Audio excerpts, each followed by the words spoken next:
എടാ പോണ എടാ കൊച്ചിന് ലൈസ് പിടിക്കാൻ പോയടാ. എന്നാ കുഴപ്പമില്ല. അല്ല കൊച്ചിന് അല്ല അവിടെ പൈമാരിക്കല്ല, ഞാൻ നമുക്ക് ഇവിടെ മേടിച്ചു. ഓക്കെ ഇത്ര മുതുക്കായില്ലേ ഭയങ്കര ചൂടറാ. പൈസ വല്ലതും ഉണ്ടാ? വെള്ളം കുടിക്കാൻ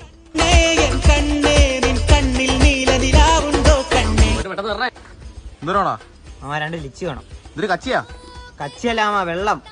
എന്നാ സ്ട്രോ സ്ട്രോയാ? കോലേ അത് തീർന്നടാ. അതാ ഇപ്പൊ ഒരുത്ത വന്നേ ഉള്ളൂ. അവൻ കുടിച്ചിരുമ്പോ മോനങ്ങ് മേടിച്ചു. അവിടെ പോണ സൈഡില് കേട്ടാ. നീ എവിടെയാടാ? കടയില് ഭയങ്കര തിരക്കായിരുന്നടാ. ഇങ്ങനെ വന്നപ്പോഴേ കളവ ഇങ്ങനെ നിൽക്കുന്നടാ. 3 ദിവസമായി എല്ലാം കഴിച്ചിട്ട് പുള്ളി ഇങ്ങനെ കൈ നീക്കി എന്നെ അതെടുത്താൻ കൊടുത്ത്. നമ്മളെ കാരണം ആർക്കേലും ഉപകാരം ഉണ്ടാകണമെങ്കിൽ അത് നല്ല അതെ പറഞ്ഞ വളരെ ശരിയാ. അപ്പൊ ഇതാണല്ലോ എന്താ പരിപാടി? അല്ലയാ അത് വിഷമാടാ നമുക്ക്.